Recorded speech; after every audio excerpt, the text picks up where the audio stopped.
Ten of cups ಬಂದಿದೆ. Ten of cups ಬಂದರೆ love is in the air ಅಂತ ಕರಿತೀವಿ. ಖಂಡಿತ ನಿಮಗೆ ಯಾರ ಮೇಲಾದರೂ ಲವ್ ಆಗ್ಬೋದು, ಎಮೋಷ್ನಲ್ ಫುಲ್ಫಿಲ್ಮೆಂಟ್ ಅಂತ ಹೇಳ್ತೀವಿ ನಾವು ಅದನ್ನು. ಸೊ ಆಗಿದ್ರೆ ಕೂಡ ನೀವು ಖುಷಿಯಾಗಿರ್ತೀರ, ರಿಗ್ರೆಟ್ ಏನೂ ಮಾಡ್ಕೊಳ್ಳಲ್ಲ, ಸರಿಯಾದ ವ್ಯಕ್ತಿ ಅಂತ ಅನಿಸ್ಬೋದು, ಬ್ಲಿಸ್ಫುಲ್ ಅಂತ ಹೇಳುತ್ತೆ. ಸೊ ಅಪ್ರಿಷಿಯೇಷನ್ ಸಿಗ್ಬೋದು ನಿಮಗೆ ಅದರ್ ಪರ್ಸನ್ನಿಂದ, ಅಥವಾ ನೀವು ಅದರ್ ಪರ್ಸನ್ನ ಅಪ್ರಿಷಿಯೇಷನ್ ಮಾಡ್ಬೋದು. ಕೆಲವ್ರಿಗೆ ತುಂಬ ಸ್ಕಿನ್ನಲ್ಲಿ ಗ್ಲೋ ಇರುತ್ತೆ ಅಂತ ಕೂಡ ಕಾರ್ಡ್ ಹೇಳ್ತಾ ಇದೆ. ಕಾಮ್ನೆಸ್ ಇನ್ ಲೈಫ್ ಅಂತ ಹೇಳ್ಬೋದು, ಪೀಸ್ಫುಲ್ನೆಸ್ ಇರುತ್ತೆ ಅಂತ ಹೇಳ್ಬೋದು.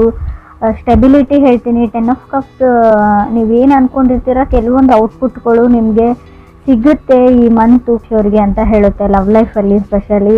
ಸೊ ಆಫರ್ಸ್ ಬರುತ್ತೆ, ಪ್ರಪೋಸಲ್ಸ್ ಬರುತ್ತೆ, ನಿಮಗೆ ಚೆನ್ನಾಗಿರೋ ಮನೆತನ, ಚೆನ್ನಾಗಿರೋ ಫ್ಯಾಮ್ಲಿ ಕಡೆಯಿಂದ ಆಫರ್ಸ್ ಬರುತ್ತೆ ಅಂತ ಕೂಡ ಹೇಳ್ಬೋದು. ಸೆಟಲ್ ಆಗಿರೋ ಫ್ಯಾಮ್ಲಿ ಇರುತ್ತೆ ಅವ್ರದ್ದು. ಸೆಕೆಂಡ್ ಕಾರ್ಡ್ ನನಗೆ ನೈಟ್ ಆಫ್ ವಾಂಡ್ಸ್ ಬಂದಿದೆ. ಟೆನ್ ಆಫ್ ಕಪ್ಸ್ ಮತ್ತು ನೈಟ್ ಆಫ್ ವಾಂಡ್ಸ್ ಬಂದರೆ ನೀವು ಯಾರನ್ನು ಅಟ್ರ್ಯಾಕ್ಟ್ ಮಾಡ್ತೀರಾ, ಯಂಗರ್ ಪರ್ಸನ್ ಇದ್ದಾರೆ ಅವರು ನಿಮಗಿಂತಲೂ, ಯಾವಾಗಲೂ ನಿಮ್ಮನ್ನು ಅಬ್ಸರ್ವ್ ಮಾಡ್ತಾರೆ, ನೋಡ್ತಾ ಇರ್ತಾರೆ ಅಂತ ಹೇಳ್ಬೋದು. ಬಟ್ ಅವರು ಸೆಟ್ಲಿಂಗ್ ಟೈಪ್ ಪರ್ಸನ್ ಅಲ್ಲ, ಅವರು ಸೆಟಲ್ ಆಗಬೇಕು ಅಂತ ಕೂಡ ಅಂದ್ಕೊಂಡಿಲ್ಲ ಇಷ್ಟು ಬೇಗ ಅಂತ ಕೂಡ ಹೇಳ್ತಾ ಇದೆ card. May be past life connection ಅಂತ ಹೇಳ್ತೀನಿ ನಾನು. ಅಂದರೆ ಯಾರನ್ನಾದ್ರೂ ನೋಡಿದಾಗ ನಿಮ್ಗೆ ಅನಿಸುತ್ತೆ ಈ ವ್ಯಕ್ತಿ ನಮಗೆ ಮುಂಚೆನೇ ಪರಿಚಯ ಇರೋ ಥರ. ಸೊ ಆ ಥರ ವ್ಯಕ್ತಿ ಅಂತ ಹೇಳ್ಬೋದು. ತುಂಬ ನೀವು ಮಾತಾಡಬಾರ್ದು ಅಥವಾ ರೆಸ್ಪಾನ್ಸ್ ಮಾಡ್ಬೋದು ಮೆಸೇಜ್ಗೆ, ಕಾಲ್ಗೆ, ಅಂದರೆ ತುಂಬ ಟ್ರಿಗರಿಂಗ್ ಇರುತ್ತೆ ಅಂತ ಹೇಳ್ಬೋದು. ಅವ್ರನ್ನ ನೋಡದೆ ಅಥವಾ ಅವ್ರಿಗೆ ರೆಸ್ಪಾನ್ಸ್ ಮಾಡದೆ ನಿಮ್ಗೆ ಇರದೇ ಇರೋಕ್ಕಾಗಬಹುದು ಅಂತ ಕಾರ್ಡ್ ಹೇಳ್ತಾ ಇದೆ. ಥರ್ಡ್ ಕಾರ್ಡ್ ನನಗೆ ಕ್ವೀನ್ ಆಫ್ ಕಪ್ಸ್ ಬಂದಿದೆ. ತುಂಬ ಫ್ರೆಂಡ್ಲಿ ಕೈಂಡ್ ಆಫ್ ಎನರ್ಜಿ ಇರುತ್ತೆ ಆ ವ್ಯಕ್ತಿದು ಅಂತ ಹೇಳ್ಬೋದು. ಹಿಂದೆ ಅವರು ಮೋಸ ಹೋಗಿದ್ದಾರೆ ಅಂತ ಹೇಳ್ಬೋದು, ತುಂಬ ಸರ್ತಿ ಅವರು ಮೋಸ ಹೋಗಿದ್ದಾರೆ ಅಂತ ಕೂಡ ಹೇಳ್ತಾರೆ. ಯಾರೋ ಅವ್ರಿಗೆ ಮೋಸ ಮಾಡಿದ್ದಾರೆ, ನಂಬಿಕೆ ದ್ರೋಹ ಮಾಡಿದ್ದಾರೆ ಅಂತ ಕೂಡ ಹೇಳ್ಬೋದು. ಕಾರ್ಡ್ಸ್ ಅದನ್ನೇ ಹೇಳ್ತಾ ಇದೆ. ಕೆಲವ್ರಿಗೆ ಸಿಂಗಲ್ ಇರೋರಿಗೆ ಸಿಂಗಲ್ ಆಗಿರಲ್ಲ ಅಂತ ಹೇಳುತ್ತೆ. ಕಮಿಟ್ಮೆಂಟ್ ಆ್ಯಂಡ್ ರಿಲೇಷನ್ಶಿಪ್ ಇದೆ ನಿಮಗೆ ಕೂಡ ಕಾರ್ಡ್ಸ್ ಹೇಳ್ತಾ ಇದೆ. ಫೋರ್ತ್ ಕಾರ್ಡ್ ನನಗೆ ಏಟ್ ಆಫ್ ಸಾರ್ಟ್ಸ್ ಬಂದಿದೆ. ಖಂಡಿತವಾಗ್ಲೂ ನೀವು ಯಾವುದಾದ್ರು ಮೆಸೇಜೋ ಮೇಲೋ ಅಥವಾ ಕಾಲ್ಗೆ ವೇಟ್ ಮಾಡ್ತಾ ಇದ್ರೆ ಯು ವಿಲ್ ಗೆಟ್ ಮೆಸೇಜ್ ಅಂತ ಕಾರ್ಡ್ ಹೇಳ್ತಾ ಇದೆ. ಬಟ್ ನಿಮ್ಗೆ ಅನ್ಸ್ಬೋದು ಇವ್ರು ಯಾರೋ ನಮ್ಗೆ ಗೊತ್ತಿರೋರೇ ಅಂತ ಅನ್ಸ್ಬೋದು, ಬಟ್ ಸೇಮ್ ಪರ್ಸನ್ ಇದ್ದಾರೆ ಅಂತ ಅನ್ಸ್ಬೋದು, ಇವರು ಅದೇ ಥರನೇ ಇದ್ದಾರೆ ಅಂತ ಅನ್ಸ್ಬೋದು. ಬಟ್ ಇದು ಡಿಫ್ರೆಂಟ್ ಪರ್ಸನ್ನಿಂದ ನಿಮಗೆ ಪ್ರಪೋಸಲ್ ಬರುತ್ತೆ, ಮೆಸೇಜ್ ಬರುತ್ತೆ. ಇವರು ಎಲ್ಲರ ಥರ ಅಲ್ಲ ಅಂತ ಕಾರ್ಡ್ ಹೇಳ್ತಾ ಇದೆ. ಮೇ ಬಿ ನೀವು ಎಲ್ಲರ ಥರ ಅಲ್ಲ. ಕ್ರಾಸ್ ವಾಚರ್ಸ್ ಯಾರಾದರೂ ರೀಡಿಂಗ್ ನೋಡ್ತಾ ಇದ್ರೆ, ಸೊ ನಿಮಗೆ ಗೊತ್ತಿರೋ ಅಥವಾ ನಿಮ್ಗೆ ಇಷ್ಟ ಆಗ್ತಾ ಇರೋ ವ್ಯಕ್ತಿ ಸೊ ಎಲ್ಲರ ಥರ ಅಲ್ಲ ಅಂತ ಕಾರ್ಡ್ ಹೇಳ್ತಾ ಇದೆ. ಫಿಫ್ತ್ ಕಾರ್ಡ್ ನನಗೆ ಡೆವಿಲ್ ಕಾರ್ಡ್ ಬಂದಿದೆ. ಹೇಳ್ತೀವಲ್ಲ ನಮಗೆ ನಾವೇ ಶತ್ರುಗಳು ಅಂತ, ಹಾಗೆ ಡೆವಿಲ್ ಕಾರ್ಡ್ ಬಂದರೆ ನಿಮಗೆ ನೀವೇ ಶತ್ರು ಆಗ್ತಾ ಇದ್ದೀರಾ ಅಂತ ಹೇಳ್ಬೋದು. ಫಿಯರ್ ಆಫ್ ಕಮಿಟ್ಮೆಂಟ್ ಅಂತ ಹೇಳ್ತೀವಿ. ಯಾರ ಜೊತೆನಾದರೂ ಕಮಿಟ್ ಆಗೋಕ್ಕೆ ನಿಮ್ಗೆ ಭಯ ಆಗ್ತಾ ಇದೆ ಇತ್ತೀಚೆಗೆ ಅಂತ ಹೇಳ್ಬೋದು. ಯಾಕಂದರೆ ಎಲ್ಲರೂ ಅದೇ ಥರನೇ ಇರ್ತಾರೆ, ಎಲ್ಲರೂ ಮೋಸ ಮಾಡೋ ವ್ಯಕ್ತಿಗಳು, ಎಲ್ಲರೂ ಸ್ವಾರ್ಥಿಗಳು ಅಂತ ನಿಮ್ಗೆ ಅನಿಸ್ಬೋದು. ಅಥವಾ ವೈಸ್ ವರ್ಸ ರೀಡಿಂಗ್ ಇದು ಅದರ್ ಪರ್ಸನ್ಗೂ ಹಿಂಗೆ ಅನಿಸ್ಬೋದು, ನೀವು ಎಲ್ಲರ ಥರನೇ ಅಂತ ಅನಿಸ್ಬೋದು. ಸಿಕ್ಸ್ ಕಾರ್ಡ್ ನನಗೆ ಏಸ್ ಆಫ್ ಕಪ್ಸ್ ಬಂದಿದೆ. May be coming from hurt ಅಂತ ಹೇಳುತ್ತೆ. ನಿಮಗೆ ಮುಂಚೆ ತುಂಬ ಹರ್ಟ್ ಆಗಿರ್ಬೋದು ಅಥವಾ ಅದರ್ ಪರ್ಸನ್ಗೆ ತುಂಬ ಹರ್ಟ್ ಆ್ಯಂಡ್ ಡ್ರಾಮಾನ ನೀವು ನೋಡಿದ್ದೀರಾ. ಬಟ್ ಇಲ್ಲಿ ಅಂದರೆ ಮೂನ್ ಬೇಸ್ ನಕ್ಷತ್ರ ಅಂತ ಹೇಳ್ತೀವಿ. ಸ್ವಲ್ಪ ಮೂಡಿ ಇರ್ತಾರೆ ಆ ಪರ್ಸನ್, ನೀವು ಅಥವಾ ಅದರ್ ಪರ್ಸನ್ ತುಂಬ ಮೂಡಿ, ಜಾಸ್ತಿ ಮಾತಾಡಲ್ಲ. ಸೊ ಯಾವಾಗಾದರೂ ಮೂಡ್ ಬಂದಾಗ ಅಷ್ಟೇ ತುಂಬ ಮಾತಾಡ್ತೀರಾ, ಇಲ್ಲ ಅಂದರೆ ಇಲ್ಲ, ಸುಮ್ಮನೆ ಇರ್ತೀರಾ ಅಂತ ಕೂಡ ಏಸ್ ಆಫ್ ಕಪ್ಸ್ ಹೇಳ್ತಾ ಇದೆ. ಸೆವೆಂತ್ ಕಾರ್ಡ್ ನನಗೆ ಹೈರ್ಫೆಂಟ್ ಬಂದಿದೆ. ಹೈರ್ಫೆಂಟ್ ಕಾರ್ಡ್ನ ನಾವು ಮ್ಯಾರೇಜ್ ಪ್ರಪೋಸಲ್ ಕಾರ್ಡ್ ಅಂತ ಹೇಳ್ತೀವಿ. ಪ್ರಪೋಸಲ್, ರಿಲೇಷನ್ಶಿಪ್, ಮ್ಯಾರೇಜ್ ಅಂತ ಹೇಳ್ಬೋದು. ಯು ನೀಡ್ ಟು ರೆಡಿ ಅಂತ ಹೇಳ್ತೀನಿ. ನಿಮಗೆ ಮನೆಯಲ್ಲಿ ಏನಾದರೂ ಪ್ರಪೋಸಲ್ ಹುಡುಕ್ತಾ ಇದ್ದಾರೆ, ಮದುವೆ ಮಾಡಬೇಕು ಅಂತ ಅಂದ್ಕೊಂಡಿದ್ದಾರೆ ಫ್ಯಾಮ್ಲಿ ಅಂದರೆ ನೀವು ರೆಡಿಯಾಗಿರಿ ಅಂತ ನಾನು ಹೇಳ್ತೀನಿ. ಯಾಕಂದರೆ ಇಷ್ಟರಲ್ಲೇ ನಿಮ್ಮ ಮದುವೆ ಫಿಕ್ಸ್ ಆಗುತ್ತೆ, ಸೊ ಎಂಗೇಜ್ಮೆಂಟ್ ಫಿಕ್ಸ್ ಆಗುತ್ತೆ ಅಂತ ಕೂಡ ಕಾರ್ಡ್ಸ್ ಹೇಳ್ತಾ ಇದೆ. ನಿಮಗೆ ಟೈಮ್ ಬೇಕು ಅದು ಇದು ಅಂದರೆ ನೀವು ಫ್ಯಾಮ್ಲಿಗೆ ಮುಂಚೆನೇ ಹೇಳಿಬಿಡಿ, ಇಲ್ಲಾಂದರೆ ಎಲ್ಲನೂ ಸಡನ್ ಆಗಿ ನಡೆದು ಹೋಗುತ್ತೆ ಅಂತ ಕೂಡ ಕಾರ್ಡ್ಸಲ್ಲಿ ಶೋ ಆಗ್ತಾ ಇದೆ. ಸೊ ಇದಕ್ಕೆ ನೀವು ವೇಟ್ ಮಾಡ್ತಾ ಇರೋರಿಗೆ ನಾನು ಕಂಗ್ರಾಟ್ಸ್ ಹೇಳ್ತೀನಿ. ಏಟ್ ಕಾರ್ಡ್ ನನಗೆ ಫೂಲ್ ಕಾರ್ಡ್ ಬಂದಿದೆ. ತುಂಬ ನಿಮಗೆ ಭಯ ಇದೆ ಯಾರನ್ನಾದರೂ ನಂಬಕ್ಕೆ ಅಂತ ಅನಿಸುತ್ತೆ. ಸೊ ಟ್ರಸ್ಟ್ ಇಶ್ಯೂಸ್ ಅಂತ ಹೇಳ್ಬೋದು. ಯಾರನ್ನೂ ಎಲ್ಲರ ಮೇಲೂ ನಂಬಿಕೆ ಕಳ್ಕೊಂಡಿದ್ದೀರಾ ಕೆಲವರು ಅಂತ ಹೇಳುತ್ತೆ, ಎಲ್ರಿಗೂ ಅಲ್ಲ. ಫೂಲ್ ಕಾರ್ಡ್ ಮೇ ಬಿ ನೀವು ಸ್ಟೂಡೆಂಟ್ಸ್ ಆಗಿದ್ದರೆ ಅಥವಾ ಸೊ ನಾರ್ಮಲಿ ಏನಾದರೂ ಸ್ಟಡೀಸ್ ಮಾಡ್ತಾ ಇದ್ರೆ ಓವರ್ ಕಾನ್ಫಿಡೆಂಟಲ್ಲಿ ಏನನ್ನೋ ಹೇಳಕ್ಕೆ ಹೋಗಬೇಡಿ, ಮಾಡೋಕ್ಕೆ ಹೋಗಬೇಡಿ ಅಂತ ಹೇಳ್ತೀನಿ. ಸಜೆಷನ್ ಥರ ತೊಗೊಳ್ಳಿ ನೀವು.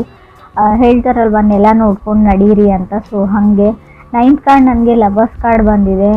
ಸೊ ನೀವೆಷ್ಟೇ ಈ ವ್ಯಕ್ತಿಯಿಂದ ದೂರ ಹೋಗಬೇಕು ಅಂತ ಅಂದ್ಕೊಂಡ್ರು ಕೂಡ ಅಷ್ಟೇ ಹತ್ತಿರ ಆಗ್ತೀರಾ. ಲಾ ಆಫ್ ಅಟ್ರಾಕ್ಷನ್ ಹಂಗೆ ವರ್ಕ್ ಆಗ್ತಾ ಇದೆ. ಸೊ ಆ ವ್ಯಕ್ತಿಯಿಂದ ನೀವು ದೂರ ಓಡೋಗೋಕ್ಕಾಗಲ್ಲ ಅಂತ ಕಾರ್ಡ್ ಹೇಳ್ತಾ ಇದೆ. ಲವರ್ಸ್ ಕಾರ್ಡ್ ಬಂದಿರೋದ್ರಿಂದ love is in the air ಅಂತ ಹೇಳ್ತೀನಿ. ತುಂಬ ಎಮೋಷ್ನಲ್ ಫುಲ್ಫಿಲ್ಮೆಂಟ್ ಇರುತ್ತೆ, ನೀವು ಖುಷಿಯಾಗಿರ್ತೀರಾ, ಎಮೋಷ್ನಲಿ ಸ್ಯಾಟಿಸ್ಫೈಡ್ ಆಗಿರ್ತೀರಾ. ಅವ್ರು ನೀವು ಅಥವಾ ನಿಮ್ಮನ್ನು ಕನೆಕ್ಟ್ ಆಗಿರೋ ಅದರ್ ವ್ಯಕ್ತಿ ಕೂಡ ಆಗಿರ್ಬೋದು. 10th ಕಾರ್ಡ್ ನನಗೆ 10 ಆಫ್ ಸಾರ್ಡ್ಸ್ ಬಂದಿದೆ. ಈ ವ್ಯಕ್ತಿ ಹೊಸ ವ್ಯಕ್ತಿ ಅಂತ ಹೇಳ್ತೀನಿ, ಹಳೆ ವ್ಯಕ್ತಿ ಅಂತ ಹೇಳಲ್ಲ. ಫೀಲಿಂಗ್ಸ್ ಇದೆ ಅದರ್ ಪರ್ಸನ್ಗೆ ನಿಮ್ಮ ಮೇಲೆ ಅಂತ ಸ್ಟ್ರಾಂಗ್ ಆಗಿ ಶೋ ಆಗ್ತಾ ಇದೆ ಕಾರ್ಡ್ಸಲ್ಲಿ. 10 ಆಫ್ ಸಾರ್ಡ್ಸ್ ಇರೋದ್ರಿಂದ ಮೇ ಬಿ ಹೊಸ ಮನೆ, ಹೊಸ ವ್ಯಕ್ತಿ, ಹೊಸ ಫ್ಯಾಮ್ಲಿ ಅಂತ ಹೇಳ್ಬೋದು. 11th ಕಾರ್ಡ್ ನನಗೆ 4 ಆಫ್ ಕಪ್ಸ್ ಬಂದಿದೆ. ಕಾಂಪ್ರಮೈಸಿಂಗ್ ಅಂತ ಹೇಳ್ಬೋದು. ತುಂಬ ಜನ ನಿಮ್ಮನ್ನು ಚೇಂಜ್ ಮಾಡೋಕ್ಕೆ ಟ್ರೈ ಮಾಡ್ತಾರೆ ಇವ್ರಿಗೆ ಅಂತ ಕೂಡ ಕಾರ್ಡ್ ಹೇಳ್ತಾ ಇದೆ. ಹಿಂಗಿರಬೇಡ ಹಂಗಿರು ಅಂತ ಹೇಳ್ಬೋದು. ಸೊ ಅದರ್ ಪರ್ಸನ್ನ ನೀವು ಚೇಂಜ್ ಮಾಡೋಕ್ಕೆ ಟ್ರೈ ಮಾಡ್ಬೋದು, ಅಥವಾ ನೀವು ಕನೆಕ್ಟ್ ಆಗಿರೋ ವ್ಯಕ್ತಿ ನಿಮ್ಮನ್ನು ಚೇಂಜ್ ಮಾಡೋಕ್ಕೆ ಕೂಡ ಟ್ರೈ ಮಾಡ್ಬೋದು ಅಂತ ಕಾರ್ಡ್ಸಲ್ಲಿ ಶೋ ಆಗ್ತಾ ಇದೆ. 12th ಕಾರ್ಡ್ ನನಗೆ ಟವರ್ ಕಾರ್ಡ್ ಬಂದಿದೆ. ನಾನು ಆಲ್ರೆಡಿ ಹೇಳಿದ್ದೀನಿ, ನಮ್ಮ ಮೈಂಡೇ ನಮ್ಮ ಶತ್ರು ಅಂತ. ಮೈಂಡ್ ಈಸ್ ದಿ ಎನಿಮಿ ಅಂತ ಕಾರ್ಡಲ್ಲಿ ಶೋ ಆಗ್ತಾ ಇದೆ. 7th ಹೌಸ್ ಲಾರ್ಡ್ನ ನೋಡೋದಾದರೆ ಡಿಪೆಂಡಿಂಗ್ ಆನ್ ದಶಾ ಅಂತ ಹೇಳ್ತೀವಿ. ನಿಮ್ಮ ದಶಾ ಭುಕ್ತಿ ಯಾವ ಥರ ನಡೀತಾ ಇದೆ. ಸೊ ಆದಷ್ಟು ನೀವು ಮೈಂಡ್ನ ಮಾತು ಕೇಳಿದೆ, ಸೊ ಮನಸ್ಸಿನ ಮಾತು ಕೇಳಿ ಡಿಸೈಡ್ ಮಾಡಿ. ಈ ಮಂತು ಬರೀ ಎಲ್ಲ ಮಂತು ಅಲ್ಲ ಅಂತ ಹೇಳ್ತೀನಿ. ಸ್ಪೆಷಲಿ ಈ ಮಂತ್ ಅಷ್ಟೇ ನೀವು ಮನಸ್ಸಿನ ಮಾತನ್ನ ಕೇಳಿ ಅಂತ ಕಾರ್ಡ್ ಹೇಳ್ತಾ ಇದೆ. ಫೂಲ್ ಕಾರ್ಡ್ ಜೊತೆ ಲವರ್ಸ್ ಕಾರ್ಡ್ ಬಂದರೆ ಸೊ ನಾವು ಹೇಳ್ತೀವಿ ತುಂಬ ಫ್ರೀ ಲಿಬ್ರೇಟೆಡ್ ಪರ್ಸನ್ ಅಂತ ಹೇಳ್ಬೋದು. ಜಾಸ್ತಿ ಯಾವುದನ್ನು ಯೋಚನೆ ಮಾಡಲ್ಲ ಅವರು ಅದರ್ ಪರ್ಸನ್ನು. ಸೊ ಹ್ಯಾಪಿ ಆಗಿರುವಂಥ ವ್ಯಕ್ತಿ ಅಂತ ಅನಿಸುತ್ತೆ. ಹಳೆದೆಲ್ಲ ಮನಸ್ಸಲ್ಲಿ ಇಟ್ಕೊಳ್ಳೋ ಅಂಥ ವ್ಯಕ್ತಿ ಅಲ್ಲ. ಸೊ ತುಂಬ ಚೈಲ್ಡಿಶ್ ಎನರ್ಜಿ ಕೂಡ ಇದೆ ಅಲ್ಲಿ. ಸೊ ಚಿಕ್ಕ ಮಕ್ಕಳ ಥರ ಆಡುವಂಥ ವ್ಯಕ್ತಿ ನೀವು ಅಥವಾ ಅದರ್ ಪರ್ಸನು. ತುಂಬ ಕಾಮಾಗಿರ್ತಾರೆ ಅವರು. ಲೈಫ್ನ ಚಿಕ್ಕ ಪುಟ್ಟ ವಿಷಯನಾಗಲಿ ಎಂಜಾಯ್ ಮಾಡ್ತಾರೆ, ಯಾವಾಗಲೂ ನಗ್ತಾ ಇರ್ತಾರೆ. ಸೊ ಆ ಥರ ವ್ಯಕ್ತಿಯಿಂದ ನಿಮಗೆ ಪ್ರಪೋಸಲ್ ಬರುತ್ತೆ. ರಿಲೇಷನ್ಶಿಪ್ನ ಹೇಳ್ತೀನಿ ನಾನು, ಮ್ಯಾರೇಜ್ನ ಹೇಳ್ಬೋದು. ಸೊ ಎಲ್ಲೂ ನನಗೆ ಬ್ರೇಕಪ್ ಅಂತ ಎಲ್ಲೂ ಕಾಣಿಸ್ತಾ ಇಲ್ಲ ಕಾರ್ಡ್ಸಲ್ಲಿ. ಸೊ ನಿಮ್ಮದು ಬ್ರೇಕಪ್ ಆಗಿದ್ದರೆ ಫುಲ್ ಕಾರ್ಡ್ ಇರೋದ್ರಿಂದ ಮೇ ಬಿ ರೀಕನ್ಸಿಲೇಷನ್ ಕೂಡ ಆಗುವಂಥ ಚಾನ್ಸಸ್ ಇದೆ. ಇನ್ ಕೇಸ್ ನೀವು ಕಮ್ಯುನಿಕೇಷನ್ ಮಾಡೋಕ್ಕೆ ಟ್ರೈ ಮಾಡಿದರೆ, ಸೊ ಹಾಯ್ ಅಂತನಾದರೂ ಮೆಸೇಜ್ ಕಳಿಸಿದರೆ, ಸೊ ಒಂದು ಸರ್ತಿ ಟ್ರೈ ಮಾಡಿದರೆ ಪ್ಯಾಚಪ್ ಆಗೋ ಚಾನ್ಸಸ್ ಇದೆ. ಲವರ್ಸ್ ಕಾರ್ಡ್ ಇರೋದ್ರಿಂದ ರೀಕನ್ಸಿಲೇಷನ್ ಇಲ್ಲೂ ನಾನು ಸ್ಟ್ರಾಂಗ್ ಆಗಿ ಹೇಳ್ತೀನಿ. ನಿಮ್ಮ ಎಕ್ಸು ನಿಮ್ಮ ಲೈಫಲ್ಲಿ ಮತ್ತೆ ವಾಪಸ್ ಬರ್ತಾರೆ.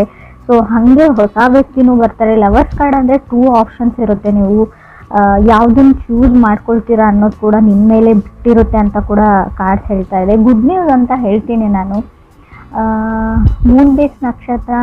ಸೊ ಮೇ ಬಿ ಸ್ವಲ್ಪ ಮೂಡಿ ಇರ್ತಾರೆ ಅವರು, ಆ ವ್ಯಕ್ತಿ, ಅಥವಾ ನೀವು ಮೂಡಿ ಇರ್ಬೋದು ಅಂತ ಹೇಳುತ್ತೆ. ಫಸ್ಟ್ ಕಾರ್ಡ್ ಪ್ರಕಾರ ನೋಡೋದಾದರೆ 10 ಆಫ್ ಕಪ್ಸ್ ಬಂದಿರೋದ್ರಿಂದ ಯಾರ್ಯಾರು ಸಿಂಗಲ್ ಇದ್ದೀರಾ, ಸೊ ಅವರಿಗೆ ಖಂಡಿತವಾಗ್ಲೂ ಸಮ್ಮನ್ ಸ್ಪೆಷಲ್ ಥರ ವ್ಯಕ್ತಿ ನಿಮ್ಮ ಲೈಫಲ್ಲಿ ಬರ್ತಾರೆ ಈಗ ಈ ಮಂತು ಅಂತ ಹೇಳಿ. ತುಂಬ ಜನನ ನೀವು ಅಟ್ರ್ಯಾಕ್ಟ್ ಮಾಡ್ತೀರಾ. ತುಂಬ ಜನ ಫ್ರೆಂಡ್ಲಿ ಟೈಪ್ ಆಫ್ ಎನರ್ಜಿ ಇರೋದ್ರಿಂದ ತುಂಬ ಜನ ಒಂದು ಗ್ರೂಪ್ ಥರ ಇರುತ್ತೆ ನಿಮ್ಮದು. ಯಾರನ್ನು ನೀವು ಚೂಸ್ ಮಾಡ್ಕೊಳ್ತೀರಾ ಅನ್ನೋದು ಕೂಡ ನಿಮ್ಮ ಮೇಲೆ ಬಿಟ್ಟಿರೋದು ಅಂತ ಅನಿಸುತ್ತೆ ನನಗೆ. 8 ಆಫ್ ಸಾರ್ಡ್ಸ್ ಕಾರ್ಡ್ ಇರೋದ್ರಿಂದ ಖಂಡಿತವಾಗ್ಲೂ ಕಮ್ಯುನಿಕೇಷನ್ನ ನಾನು ಹೇಳ್ತೀನಿ. ನೀವು ಯಾವುದಾದ್ರೂ ಮೆಸೇಜ್ಗೂ ಅಥವಾ ಕಾಲ್ಗೂ ವೇಟ್ ಮಾಡ್ತಾ ಇದ್ದರೆ you will get a message ಅಂತ ಕಾರ್ಡ್ ಹೇಳ್ತಾ ಇದೆ. ಬಟ್ ಡಿಫ್ರೆಂಟ್ ಒನ್, ಅಂದರೆ ನೀವು ಎಕ್ಸ್ಪೆಕ್ಟ್ ಮಾಡಿರೋ ವ್ಯಕ್ತಿಯಿಂದ ಮೆಸೇಜ್ ಬರುತ್ತೋ ಇಲ್ವೋ ಗೊತ್ತಿಲ್ಲ. So somebody from different person ಅಂತ ಹೇಳ್ತಾ ಇದೆ. ಪಾಸ್ಟ್ ಲೈಫ್ ಕನೆಕ್ಷನ್ ಹೇಳ್ತೀನಿ ನಾನು ಡೆವಿಲ್ ಕಾರ್ಡ್ ಇರೋದ್ರಿಂದ. ಡೆವಿಲ್ ಕಾರ್ಡ್ ಯಾವ ಥರ ಅಂದರೆ, ಇಲ್ಲದೆ ಇರೋದ್ರ ಬಗ್ಗೆ ನೀವು ಜಾಸ್ತಿ ಯೋಚನೆ ಮಾಡ್ತೀರಾ. ಇದಿರ್ಬೋದಾ, ಇದು ಹಿಂಗೇನಾ. ಆ್ಯಕ್ಚುಲಿ ಅದು ಪ್ರಾಕ್ಟಿಕಲಿ ನೋಡೋದಾದರೆ ಆ ವಿಷಯ ಇರೋದೇ ಇಲ್ಲ, ಆ ಸಿಚುವೇಶನ್ ನಿಮ್ಮ ಲೈಫಲ್ಲಿ ಬರೋದೇ ಇಲ್ಲ ಅಂತ ಅನಿಸುತ್ತೆ. ಸೊ ತುಂಬ ನೆಗೆಟಿವ್ ಅಥವಾ ಟಾಕ್ಸಿಕ್ ಥಿಂಕಿಂಗ್ನ ಬಿಡಿ ಅಂತ ಹೇಳ್ತೀನಿ. ಡಿಲೇ ಅಂತ ಏನಿತ್ತು ಇವ್ರ ಲೈಫಲ್ಲಿ ಅದು ಮುಗ್ದಿದೆ ಅಂತ ಹೇಳ್ಬೋದು. ನಿಧಾನ ಅನ್ನೋದು ಮುಗ್ದಿದೆ. ಹ್ಯಾಪಿನೆಸ್ ಓವರ್ಲೋಡೆಡ್ ಅಂತ ಹೇಳ್ತೀನಿ. ನಿಮ್ಮ ರೀಡಿಂಗಲ್ಲಿ ಫುಲ್ ಖುಷಿಯಾಗಿರೋ ಲವ್ ಲೈಫ್ ರೀಡಿಂಗ್ ಇದು ಅಂತ ನಂಗೆ ಅನಿಸುತ್ತೆ. ರಿಲೇಷನ್ಶಿಪ್ ರೀಡಿಂಗ್ ಆದರೂ ತೊಗೊಳ್ಳಿ ನೀವು. ತುಂಬ ಖುಷಿಯಾಗಿರ್ತೀರಾ.